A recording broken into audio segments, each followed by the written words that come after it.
Pessoal, eu queria conversar agora com vocês sobre, ainda dentro desse tema de buscar algo maior, a gente pensar na nossa maior missão e a razão pela qual a gente está aqui na Terra.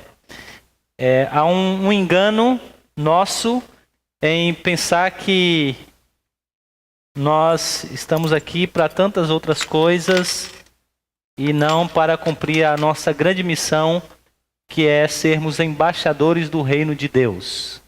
Então amanhã a gente vai cantar um hino que diz assim: sou forasteiro aqui, em terra estranha estou, celeste pátria sim, é para onde eu vou.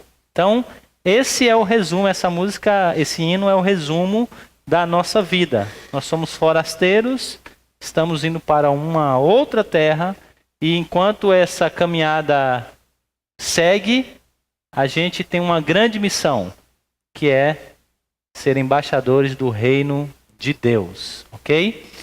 E a ideia de reino de Deus é a chave para o entendimento da missão da igreja. Então, é aquilo que a gente chama até de chave hermenêutica, né? Ou a maneira como a gente entende. Então, por exemplo, quando você fala assim para o movimento pentecostal, qual é a chave hermenêutica para entender a Bíblia? O Pentecoste, né?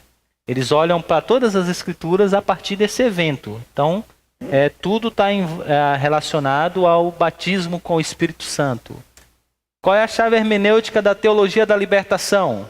Como que a teologia da libertação entende a vida? Através do Êxodo. Então, da maneira como Deus tirou o povo do Egito, e aí focando principalmente num pobre, por exemplo. E qual é a chave hermenêutica de nós reformados para entendermos as Escrituras? Cristo.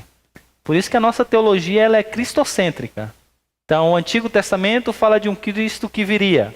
O Novo Testamento, os Evangelhos, fala de um Cristo que veio, que esteve entre nós. Então, Mateus, Marcos, Lucas e João apresentam um Cristo andando no meio do povo. Então, um Cristo que veio. Atos até Apocalipse vai falar de como nós vivemos por esse Cristo, o Cristo que há de voltar. Então, toda a Escritura ela é sobre a pessoa de Cristo. Deus quis que assim fosse, né? Foi desejo de Deus que a pessoa de Cristo fosse o centro do seu reino. E de fato, na próxima exposição de Colossenses, a gente vai ver como tudo foi criado nele, ele é a esfera da criação, tudo foi criado por meio dele, ele é o instrumento criador, tudo foi criado para ele. Ele é aquele que recebe toda a glória da criação. E Deus assim quis que o fosse. E o reino de Deus, então, é talvez o termo-chave, a chave hermenêutica para a gente entender a missão da igreja. Se nós entendermos o conceito de reino de Deus, nós vamos lançar luz em muitas das coisas no que diz respeito à missão da igreja. E há uma oração que fala sobre o reino de Deus. É uma oração ensinada pelo nosso próprio Senhor, e fala sobre isso. Então, nosso tema hoje é realizando uma missão maior. E aí a oração do Pai Nosso, a primeira parte apenas, diz assim: vocês orem assim: Pai Nosso que estás nos céus, santificado seja o teu nome. Venha o teu reino, seja feita a tua vontade, assim na terra como no céu. Então eu queria me ater a essa expressão: venha o teu reino. Ok? Venha o teu reino. E uma análise dessa expressão na oração do nosso Senhor, venha o teu reino, nos ajuda a entender basicamente três coisas que eu quero partilhar com vocês agora, tá?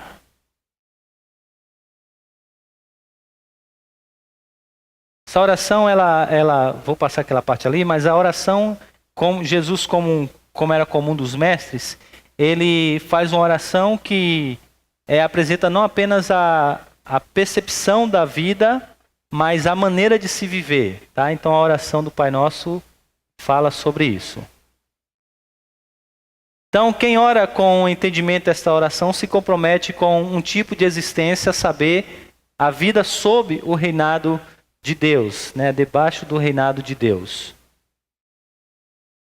Então aí ela é a chave hermenêutica, como eu disse.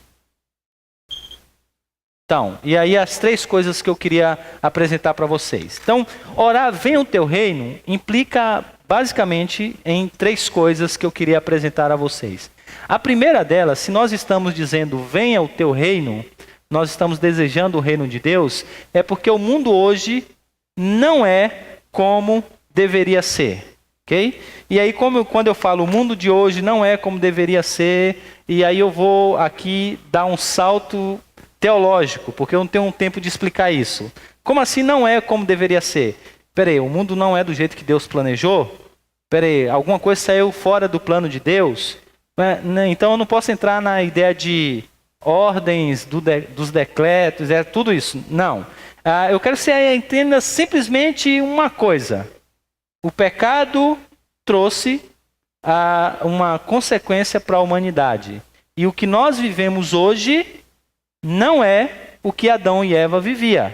Ok? E não é aquilo que nós viveremos eternamente, na consumação dos séculos. Então, eu vou trabalhar o conceito, uma espécie de quatro conceitos. Eu vou trabalhar a ideia de criação, queda, redenção e consumação. Tá? Eu vou trabalhar esses conceitos. Então, o mundo hoje não é como deveria ser. Por quê? Quando Deus criou o mundo, Deus fez dele um lugar de shalom. A gente vai trabalhar esse conceito muito hoje e amanhã na escola dominical. A palavra shalom, ela é muito mais do que o que a gente tem, como eu disse. O jardim era não apenas... Ali deveria ter um ar. Um lugar ideal para viver, mas um lugar real de plena felicidade, justiça e paz. E aí, esse autor, ele diz o seguinte, na Bíblia, shalom significa florescimento universal, compleição, que significa presença divina, que é a ideia de presença, né, no caso de Deus, e regozijo, um contexto rico e satisfatório de circunstâncias, no qual as necessidades naturais são satisfeitas e os dons naturais são empregados produtivamente. E tudo isso acontecendo debaixo da cobertura do amor de Deus. Em outras palavras, shalom representa o modo como as coisas deveriam ser. Então, quando a Bíblia diz que Deus criou todas as coisas e havia paz e havia justiça, é exatamente essa ideia de shalom. Era um ambiente de profunda felicidade, a obediência era a marca desse mundo. E se eu disse para vocês, quando Deus criou o ser humano, Deus lhes deu 3 mandatos, o mandato espiritual, o relacionamento com o Criador, o seu mandato social, o relacionamento com a família, e o cultural, o relacionamento com a sociedade, essas 3 coisas, elas viviam em plena harmonia. O homem, antes da queda, tinha plena comunhão com Deus. O homem, antes da queda, vivia o relacionamento na sua profundidade e de forma correta, da maneira como deveria ser. E o homem cuidava, era um ambiente totalmente equilibrado. Não havia nada fora do lugar no que diz respeito ao mandato cultural. Só que o pecado fez com que todas essas coisas, elas pudessem se desfazer. Então a gente vê isso claramente nos nossos dias, né? A gente vê, por exemplo, que a glória que deveria ser dada para Deus, ela é dada para o homem, para o nosso eu. A gente acabou de ver um pouco disso sobre a idolatria. O homem que deveria ser um mordomo da criação, e tudo que Deus deu para ele seria para que ele pudesse usar para a criação, para o desenvolvimento da criação, Ao invés de mordomia fiel, passa a ser então um egoísmo cruel. O relacionamento que era estável passou a ter característica de um individualismo implacável. Então é o que a nossa sociedade está vivendo. A parte da esquerda é o mundo antes da queda, aquilo que Deus desejava, aquilo que Deus estabeleceu. Depois da queda, a gente começou a viver essas coisas, ok? E aí, então, o pecado trouxe essas consequências. Orar, então, venha o teu reino, implica, então, em entender que as coisas não estão da maneira como elas deveriam estar. E o autor vai colocar aí o seguinte, lá no texto que nós lemos, né? Que nós deveríamos fazer a vontade, orar para que a vontade de Deus seja feita na terra, assim como no céu. Então, essa parte, assim como no céu, se refere aos três verbos. E dá a ideia da ideia de que nós devemos orar para que essas três coisas possam acontecer no estabelecimento do reino de Deus, tá? Que o teu nome seja santificado na terra, como será eternamente no céu. Que também o teu governo seja estabelecido na terra, como será plenamente no céu, quando Jesus Cristo voltar e consumar todas as coisas. E também que a sua vontade seja feita na terra, como será também plenamente no céu. Isso vai acontecer um dia assim de forma plena? Vai. Por quê? É a segunda coisa que eu vou falar rapidamente também, porque eu quero me ater ao terceiro ponto e eu vou falar sobre isso no segundo, na nossa escola dominical amanhã. O mundo de amanhã será exatamente como deve ser. Ok? Então, no mundo de amanhã, quando Jesus voltar e consumar, restaurar todas as coisas no seu reino, a restauração acontecer, essas três coisas vão acontecer de fato, como elas devem acontecer. Essa oração vai se tornar realidade. Por quê?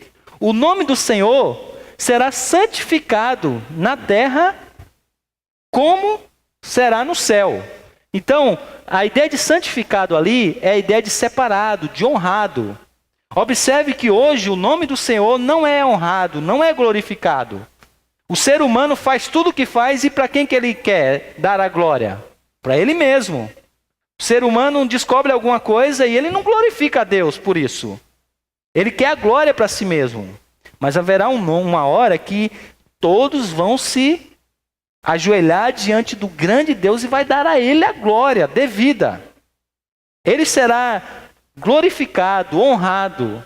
O seu reino será estabelecido de forma plena. Tudo vai ser exatamente da maneira como deve ser. Também, a sua vontade vai ser feita. Então, quando Jesus voltar e consumar a sua obra, e os remidos do Senhor forem viver eternamente com Deus, isso aqui será uma realidade. A gente vai passar a eternidade louvando e adorando ao Senhor. A gente vai passar a eternidade dando a Deus a glória devida. A gente vai passar a eternidade debaixo de um reino onde de fato haverá shalom.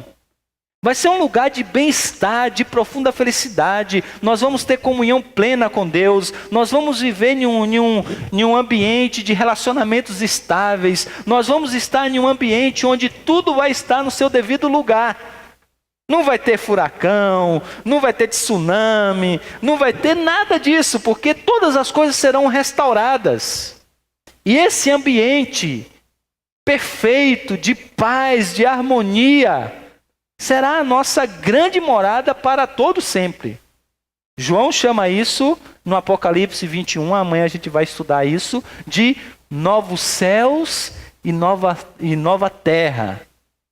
Nesse lugar, gente, não vai ter injustiça social, nesse lugar não vai ter briga, não vai ter conta para pagar, não vai ter marido enchendo a sua paciência, não vai ter nada. Falei marido porque, né, se eu falar assim, se eu falo assim a mulher, aí fala machista, né? Então eu falei o outro lado.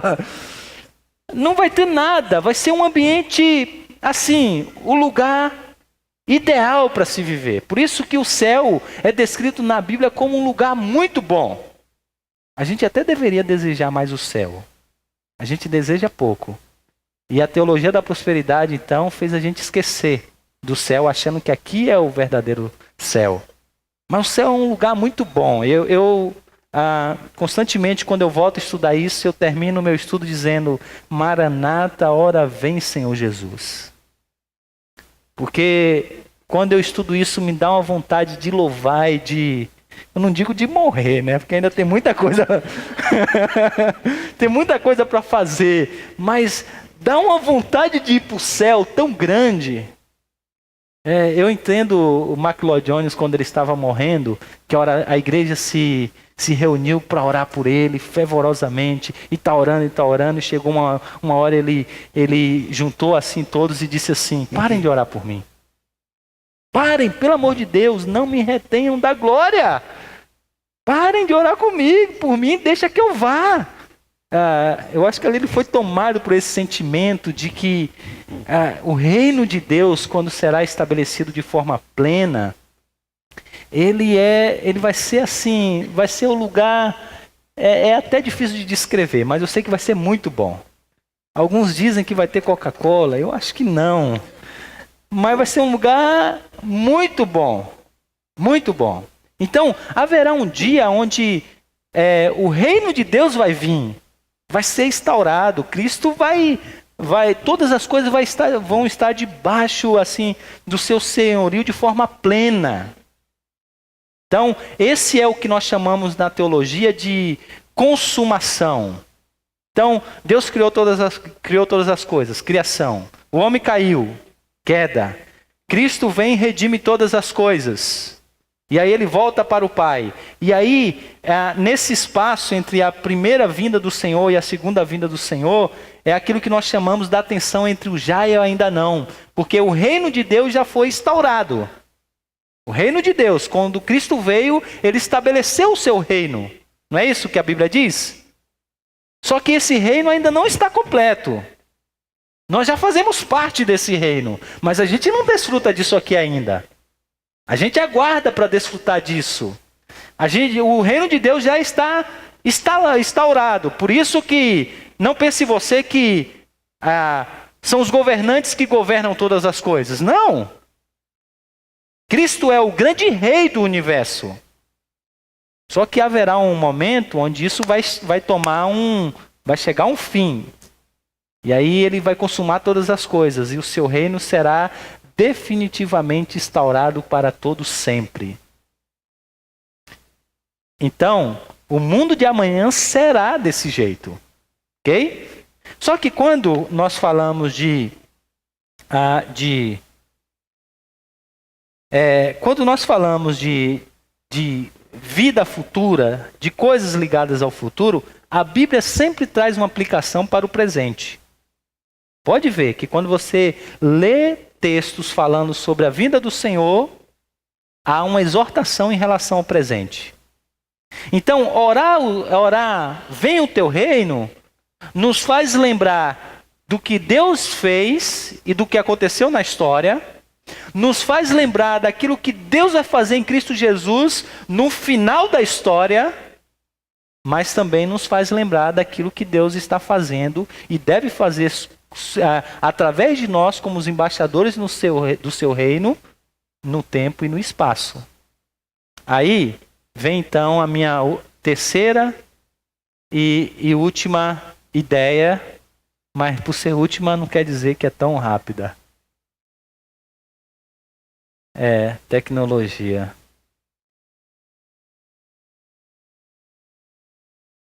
Vamos lá. Então o mundo de amanhã será como deve ser. Esqueci que eu tinha colocado isso aqui também. Então, se em Adão o mundo virou um caos, em Cristo ele se tornará novamente um cosmos, um ambiente habitável. Cristo estará definitivamente de volta ao seu povo, Shalom. Essa será a realidade em um estágio maior e último daquilo que Israel de todas as eras sonhou. Porque, por isso que a palavra shalom é importantíssima na cultura judaica. Por isso que eles saudam shalom. E é muito mais do que a paz, que é para nós uma espécie de, olá, tudo bem? Né? Como vai? Não, na cultura judaica isso tem essa carga, ok? Aí, muito bem, o mundo de hoje, esse é o meu terceiro ponto, precisa ser o mais parecido com o de amanhã.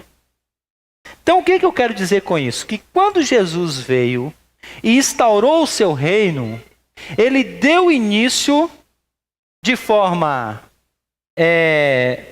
ainda primária daquilo que nós vamos desfrutar no amanhã. A gente já começa a desfrutar disso hoje no reino de Deus. Já tem algumas coisas legais no reino de Deus, que a gente já começa a desfrutar. Então, por isso que esse autor ele diz o seguinte: a vinda do reino é uma forma do Novo Testamento de escrever Shalom. Então, venha o teu reino é uma forma que os autores do Novo Testamento usaram para dizer, venha a tua paz. Ok? Venha a tua paz. Então, no Novo Testamento, o reino de Deus é expresso tanto como uma realidade presente, como uma consumação futura. Como eu disse. E aí, olha só que coisa interessante. Alguém leia, por favor, esse texto.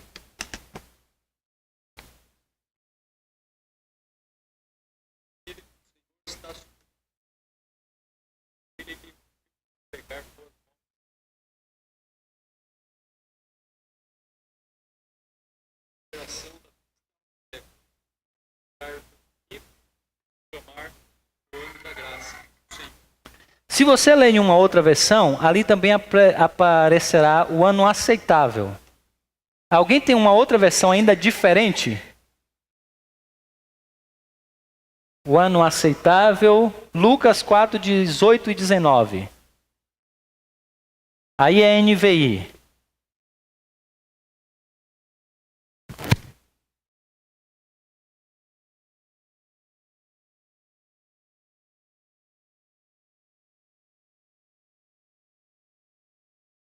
Aceitável também?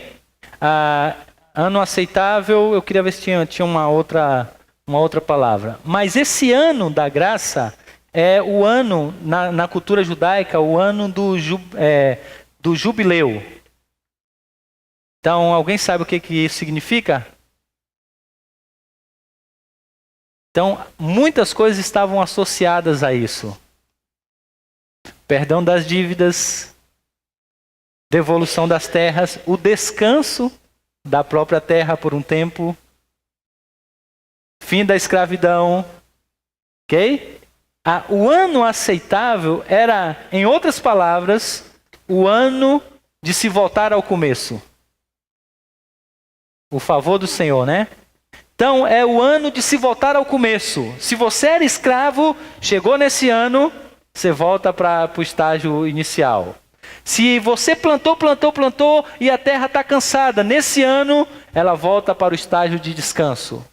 Então esse ano aceitável é exatamente uma espécie de proclamar, aqui seria proclamar o reino de Deus, o reino do Senhor, que nada mais é do que esse retorno ao Shalom.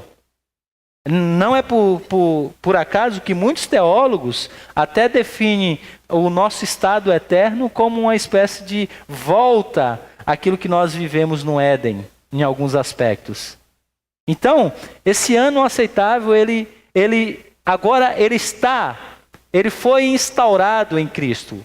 Esse retorno a Shalom de Deus, ele se faz presente agora no nosso relacionamento. Então, mais uma vez, você então não veio nesse mundo para poder ganhar muito dinheiro, para poder ter muito sucesso, para poder ter felicidade, para poder construir o seu próprio reino. Não que essas coisas sejam ruins, mas a sua maior missão é inserido nesse reino de Deus, ser embaixador desse reino, a fim de dar continuidade à obra de Cristo que ele iniciou no estabelecimento do seu reino. Por isso que Por isso que John Stott, à luz de João capítulo 17, ele diz assim que a missão da igreja é dar continuidade à missão do Filho. E Jesus diz assim: assim como o Pai me enviou, agora eu envio a vocês. Para quê? Para dar continuidade no estabelecimento do seu reino. E quando nós olhamos então,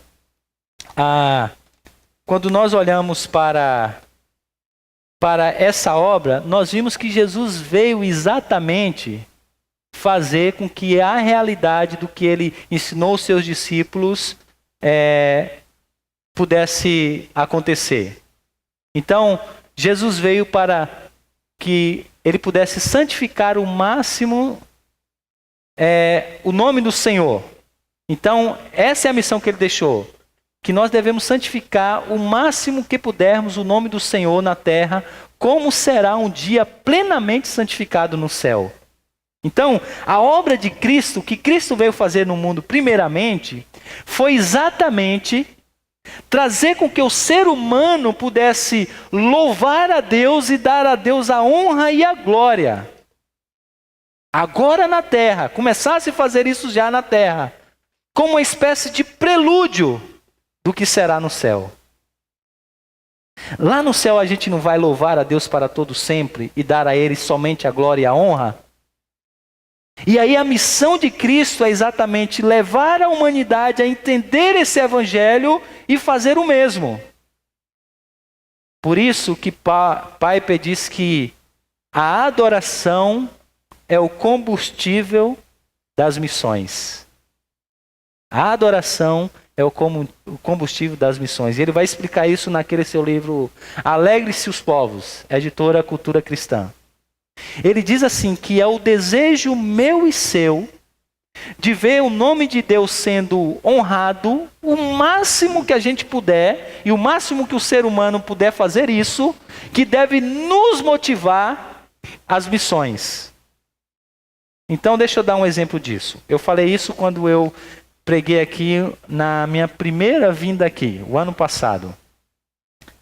Por exemplo, quando um missionário presbiteriano chamado Ronaldo Lindório foi trabalhar entre os concombas, na região de Coni, se não me engano, no noroeste da África, ele encontrou tribos que não tinham a mínima ideia do que é Deus, do que é Jesus Cristo. Tribos pagãs, totalmente. E aí essas tribos, elas tinham os seus deuses. Aí sabe o que acontecia? Quando chovia, eles iam a uma árvore, a uma pedra, a um objeto, e eles faziam um verdadeiro culto, porque tinha chovido. Quando essa chuva então produzia muitos mantimentos, eles iam a uma árvore, a um objeto, a uma divindade, a uma entidade tida como divina, e eles prestavam culto. Quando nascia uma criança, eles faziam uma cerimônia religiosa e eles prestavam culto à divindade da fertilidade. Só que quando o evangelho chegou, Cristo apareceu ao coração dessas pessoas. Aí agora, lá entre os concombas, quando chove e a chuva faz com que nasça produto na terra, eles se reúnem em um culto e eles dão glória, não mais a uma árvore, não mais a uma divindade, mas a Deus. E o culto lá é tão abençoado que a cultura africana, tomado pela cultura africana, só o louvor é 3 horas. Só o momento de cânticos.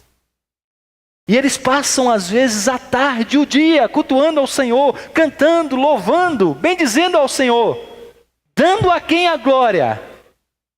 A uma árvore? Não. A uma pedra? Não. A Deus. Dizendo assim, Senhor, nós louvamos o Senhor, porque o Senhor é que dá vida. E aqui está a prova disso. Nós louvamos o Senhor, porque o Senhor é aquele que preserva a vida. E aqui está a prova disso. Nós trabalhamos o ano inteiro e aqui estão os mantimentos. Louvado e glorificado seja o Senhor. O que eles estão fazendo é um eco do que o Salmo 96 diz: tributai ao Senhor a glória devida ao seu nome. Orar venha o teu reino é dizer e entender que as coisas ainda não estão da maneira como elas estão e que um dia isso vai estar exatamente como deve ser, mas que hoje nós precisamos nos envolver como embaixadores desse reino para que essas coisas possam ser o máximo como elas deveriam ser. Entende agora que a sua função nesse mundo está intimamente ligada a isso. Está profundamente ligada a essa verdade. E aí, nós então passamos, além desse aspecto, Jesus também nos ensina a orar para que não apenas o nome dele seja honrado, mas nós precisamos orar para que o estabelecimento do reino aconteça o máximo que nós pudermos na terra, como será no céu. Por que eu vou repetir essa ideia, o máximo que nós pudermos? Porque eu não quero aqui criar uma polarização dessas duas coisas, que qualquer polarização aqui beira a heresia, tá? Então, há um artigo até do Heber Júnior no blog da Fiel sobre isso, vivendo já com vista no ainda não. E ele fala exatamente isso. A dificuldade é que a gente não pode polarizar essas duas coisas.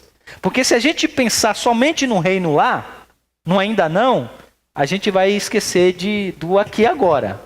Mas se a gente se voltar só para o aqui e agora, sem considerar o ainda não, a gente pode cair em tantas outras heresias. Então, ele diz que a gente precisa caminhar essas duas coisas juntas. Essas duas ideias, elas precisam sempre estar juntas. Ok? Então, por isso que é a ideia de um máximo. Porque nós nunca vamos conseguir isso plenamente. Senão a gente vai se frustrar. Ok? E senão a gente pode fazer do evangelho um evangelho para o aqui e agora. Então, o máximo que a gente puder, a gente deve então fazer com que esse reino seja estabelecido. E aí, a gente precisa entender então que as verdades do reino não devem ser vistas apenas como um conjunto de dogmas teológicos que devem influenciar o meio eclesiástico, a igreja. O reino de Deus tem a ver com a igreja. Não. Mas também como uma filosofia de vida que deve afetar todas as esferas da sociedade. Por quê? A redenção de Jesus Cristo é uma redenção total. Eu queria que alguém abrisse aí Colossenses capítulo 1, versículo 20. Quem achar, por favor, pode ler.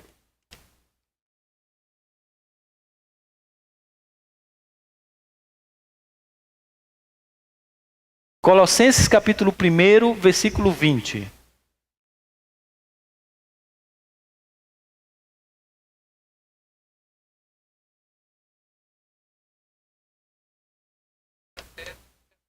Então, a obra de Cristo, a obra da redenção de Cristo é uma redenção muito mais ampla do que a gente imagina. Cristo veio redimir todas as coisas. Por quê? Porque a consequência da queda foi sobre todas as coisas. É por isso que Paulo vai dizer que a natureza faz o quê? Romanos capítulo de número 8. Geme! E se você ler, tem um livro do reverendo Weber... o Weber Pai, né? Como vocês brincam? O Weber Pai, que ele fala sobre aquela trilogia, o habitat humano, primeiro paraíso criado, a criação, paraíso perdido. Nesse livro, ele mostra as consequências da queda sobre a criação. Então, a queda fez com que tudo caísse por terra. A criação, a sociedade, os nossos relacionamentos, todas essas coisas. A redenção de Cristo tem essa amplitude também. Ele veio para colocar todas as coisas debaixo do seu senhorio. Por isso que reino de Deus é maior que a igreja. E a nossa missão diz respeito em todos os aspectos. Aí Kuyper diz o seguinte, que a visão teológica de Calvino, permeada pela soberania de Deus, que é a doutrina reformada, fez com que ele se preocupasse e relacionasse a aplicação dessa soberania ao quê? Às diversas atividades culturais do ser humano. Ou seja, todas as coisas precisam ser redimidas, todas as coisas precisam experimentar desse shalom. Agora, o máximo que nós podemos, como será lá na frente? Então, isso faz com que a nossa visão e a nossa ideia de reino, de missão, fique muito mais ampla, ok? Isso também nos ajuda a entender exatamente isso aqui, ó. O reino de Deus de amanhã, ou ainda não, se apresenta agora, no já, na vida dos verdadeiros discípulos. Assim, devemos não somente buscar uma ocupação que traga o reino, devemos moldar a nossa ocupação a esse propósito. Eu tenho um blog lá que anda meio empoeirado na internet, preciso até voltar, mas estou sem tempo nenhum. Mas por causa desse blog eu recebo às vezes e-mails, tudo quanto é lugar do Brasil. E eu recebi um e-mail, nem tive tempo de responder. Eu recebi um e-mail esses dias, um e-mail assim que eu falei, eu preciso responder esse e-mail, mas eu não sabia se eu... a questão é muito profunda, não é que é profunda, é muito simples, mas a resposta é muito longa. Eu recebi um e-mail assim, um jovem que acabou de se converter. E aí ele disse assim no e-mail, pastor, eu sou estudante e eu faço universidade de letras. E eu estudo em uma universidade secular. Falei, rapaz, já entendi onde é que ele vai chegar. E eu tenho uma grande dúvida depois que eu me converti. Porque eu sempre tive o desejo de trabalhar em escola pública. E como cristão, eu posso?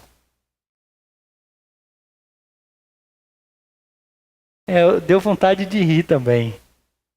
Mas a questão da mente dele é que ele está separando assim, a vida na igreja, o que ele está querendo fazer é o seguinte, eu tenho que buscar uma ocupação que traga o reino. Na escola pública talvez eu não consiga fazer isso. Afinal, uma escola do jeito que anda hoje o mundo. Só que a resposta a essa pergunta dele é, você não só deve, você não só lhe é permitido. Na verdade, se você tem esse desejo, você deve estar envolvido nisso. Porque a escola pública também precisa estar sobre o reinado de Cristo. Ou seja, a ocupação dele precisa ser moldada ao propósito do reino. Isso é muito bem ilustrado em um caso de Lutero. Porque Lutero, naquela efervescência lá da reforma, no tempo forte da contemplação e de se buscar os mosteiros, Lutero recebe um jovem casado, sapateiro, e disse assim para Lutero, Lutero, eu vim aqui que tem uma coisa que está angustiando o meu coração e a minha vida. Porque eu conheci o Senhor Jesus. E eu quero viver intensamente a minha vida para Ele. E eu quero fazer algo, mas me dói pensar no outro lado da moeda. E Lutero disse, fale jovem, o que é? Ele disse, olha, eu sou sapateiro, eu sou casado, e eu quero abandonar a minha vida para servir a Jesus em um mosteiro. Então eu quero largar minha família, eu quero largar todas as coisas, eu quero dedicar minha vida a Jesus em um mosteiro e servir ao seu reino. Isso é sinal de acabar? Não é não? Ah, sim. Era só procurando a luz. Tá bom. Ufa. Consumação não é tão rápida assim, tem tanto trabalho para frente, né? E aí Lutero disse para ele assim, filho, você quer servir a Deus e o seu reino? Não é o que eu mais quero fazer. Lutero disse assim, então você vai fazer o seguinte, volta para sua casa, volta para sua família, volta para sua esposa e continua fazendo os sapatos. Mas agora, você vai fazer o seguinte: você vai fazer os melhores sapatos que você puder fazer. Os melhores. Você vai ser o melhor sapateiro da cidade. E você vai vender pelos preços mais justos que você puder. E você vai então estar servindo o reino de Deus. Porque o reino de Deus, ele diz o apóstolo Paulo, o reino de Deus, ele é justiça. O reino de Deus não é comida nem bebida, mas justiça, paz e alegria no Espírito Santo. Observe que o reino de Deus envolve a justiça.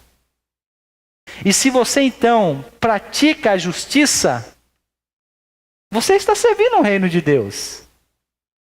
Você está vivendo para dentro desse propósito.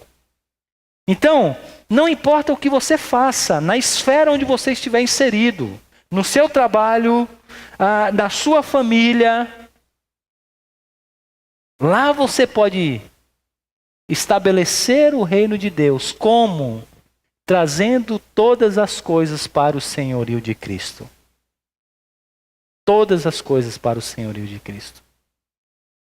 E aí, se a gente então buscar a fazer isso como igreja, e isso aqui envolve a ideia de uma prática da justiça, uma maneira de dizer isso, né, seria a prática da misericórdia. Alguns chamam de prática da justiça social.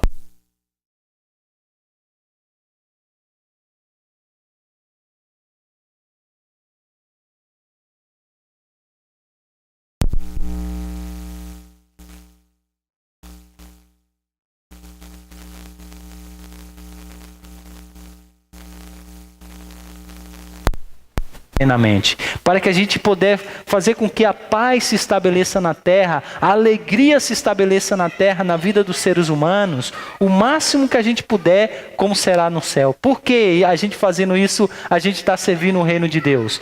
Porque isso serve, entre outras coisas, como uma espécie de sinal daquilo que a gente vai viver na eternidade. Isso aponta para o novo céu e a nova terra. Então, por exemplo, a gente agora vai trabalhar de forma mais presente no Núcleo Nova Vida e no Projeto Aliança.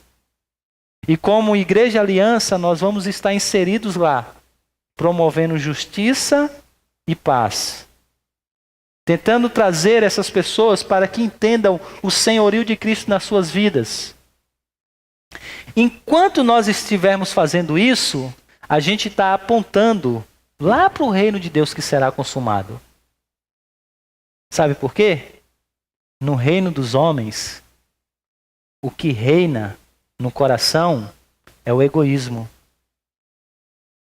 É por isso que um político desvia a verba que deveria ser destinada a uma criança em uma escola lá no interior, para o seu próprio bolso. Ele não quer saber se as crianças, aquela é a única comida que elas têm durante o dia. Reina o egoísmo no coração dele. Só que no reino de Deus não é assim. É assim no reino dos homens. No reino de Deus é diferente. No reino de Deus, a gente partilha. A gente vive em plena comunhão. A gente se trata como sendo da mesma família, partilhando todas as coisas.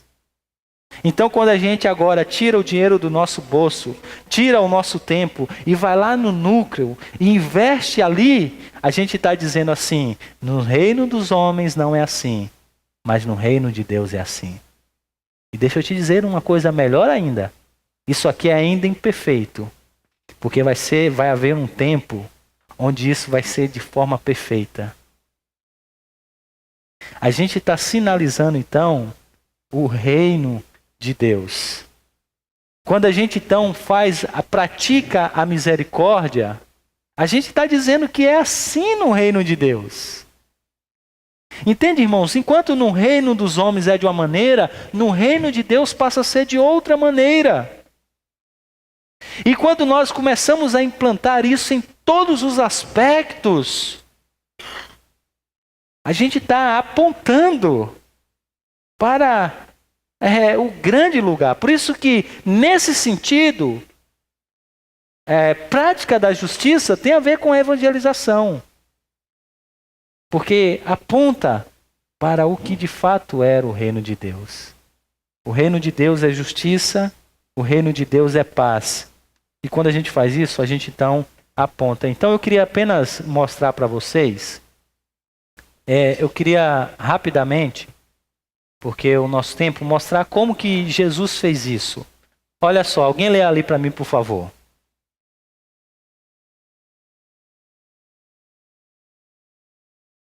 Vamos lá? Um de cada vez.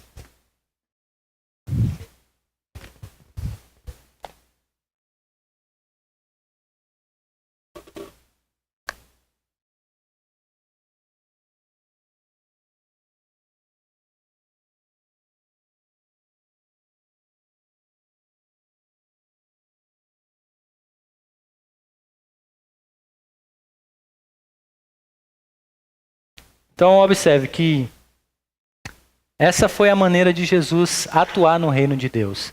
Ele prega, ele ensina.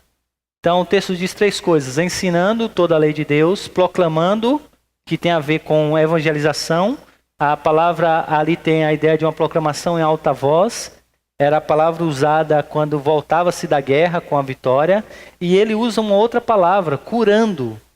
Essa palavra é a palavra que vai dar surgir a nossa palavra terapia.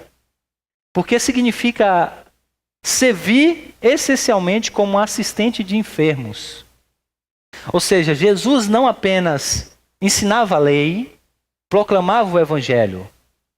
Jesus, ele curava as pessoas no sentido de assisti-la nas suas necessidades.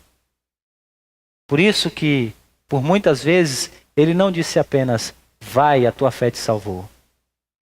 Às vezes ele tocava nas pessoas. Às vezes ele dava o seu tempo para conversar com as pessoas. Às vezes ele resolvia o problema de fome das pessoas. Ele assistia às pessoas. E por que ele fazia isso? Porque o reino de Deus é lugar de justiça, é lugar de paz. No reino dos homens não é assim, mas no reino de Deus é. No reino dos homens, tempo é dinheiro. No reino de Deus, não. No reino de Deus, tempo pode ser para o próximo. Então, uma maneira que talvez nos ajude a entender, isso seja a parábola do bom samaritano. E a história que aparece ali. Você tem basicamente 3 personagens. Seria 4, né? O homem que é assaltado. Depois do homem passa quem? Depois do homem que é assaltado, está lá morto, passa quem? Então a gente tem primeiro o ladrão. O ladrão vai lá e leva tudo que o homem tem. Filosofia do egoísmo. O que é teu é meu e ponto final. Depois que o ladrão deixa o homem semi-morto, passa o sacerdote e o levita. Filosofia da indiferença.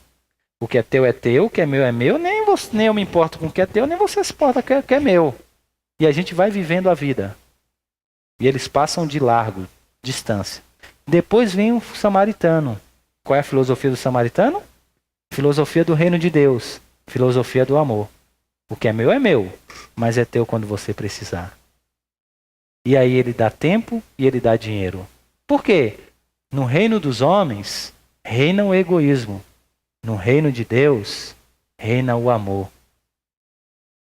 Reina a prática da justiça, reina o reestabelecimento do Shalom. E aí, foi por essa ideia, não vai dar tempo eu não quero tomar muito seu tempo, a gente vai ficar com isso para um outro momento, mas essa foi a visão que motivou Calvino poder fazer aquilo que ele fez, por exemplo, em Genebra. E você vai ver, por exemplo, no entendimento de Calvino de reino de Deus, tão amplo, que ele agora entende que a ação dele é em todos os aspectos da cidade para apontar para o reino de Deus. Então é por isso que é uma prática calvinista, e foi uma prática calvinista por muito tempo. Hoje ela só se desassociou porque não há mais necessidade. Todas as vezes que uma igreja calvinista era plantada, do lado era plantado uma escola e um hospital. É por isso que a gente tem um Mackenzie, gente. Fruto dessa ideia. Por quê? Eles entendiam que o reino, a salvação, a redenção de Cristo não envolve apenas salvar uma alma.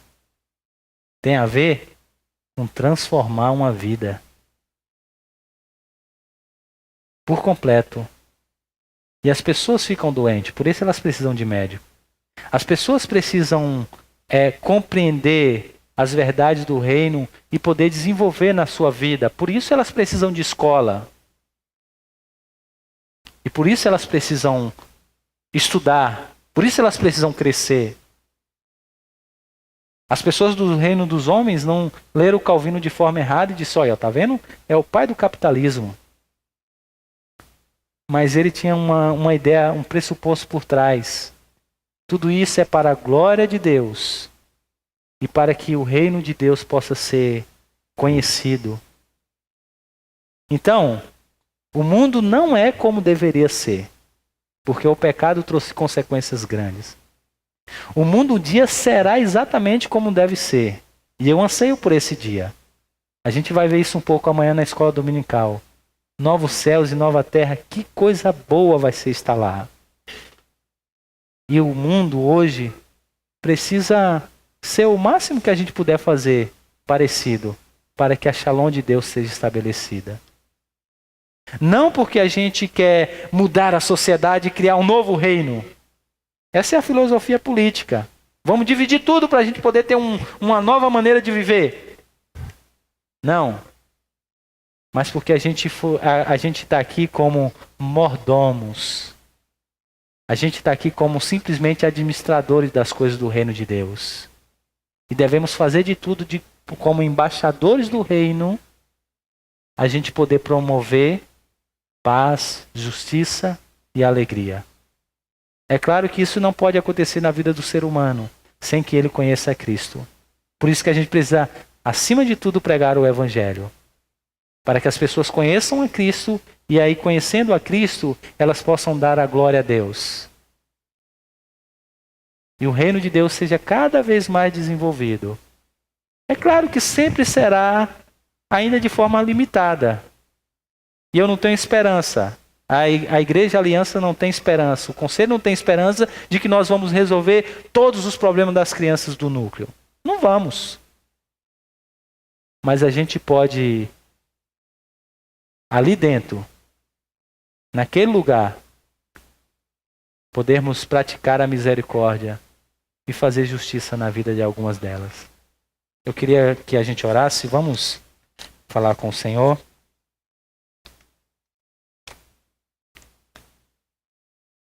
Senhor Deus, nós te louvamos pela tua grandeza na criação. Como o Senhor criou todas as coisas de forma perfeita. Como o Senhor criou o mundo de maneira que pudesse exalar a tua paz e desfrutar da tua glória. Ó Deus, e como nós ansiamos o dia onde o teu Filho amado Jesus há de vir para restaurar todas as coisas, para colocar a natureza em ordem, para colocar os nossos relacionamentos novamente em ordem, para colocar a nossa adoração e o nosso culto ao Senhor em ordem, de maneira que não haverá mais ídolos, porque nós teremos apenas o Senhor como satisfação da nossa alma e desfrutaremos da mais plena vida. Por isso nós te louvamos, Pai, pela grandeza do teu reino. Te louvamos pela obra que Cristo Jesus fez, vindo ao mundo, estabelecendo, dando início a esse tempo glorioso. E nós te pedimos, Pai, que o Senhor nos ajude no já, a glorificarmos o Teu nome da maneira mais profunda que nós pudermos. Que nós venhamos cada vez mais submeter a nossa vontade à Tua vontade, de maneira que possamos experimentar o máximo que nós pudermos a vida de santidade nessa terra. Que o Senhor nos ajude, ó Deus, a sermos um instrumento do Senhor para a grandeza e a glória do Teu nome. Para que possamos glorificar ao Senhor, dar a glória devida a Ti e levar tantas outras pessoas a fazerem o mesmo. E que o Senhor nos ajude, Pai, como embaixadores do Teu reino, a vivermos de maneira que glorifique o Teu nome. De maneira que as pessoas possam olhar para aquilo que nós estamos vivendo e fazendo e possam entender que nós somos de um outro mundo, de um lugar maior, que nós servimos a um reino que é maior. Que o Senhor nos ajude, Pai, a vivermos de maneira que glorifique o Teu nome. Pedimos-te isso em nome de Jesus. Amém.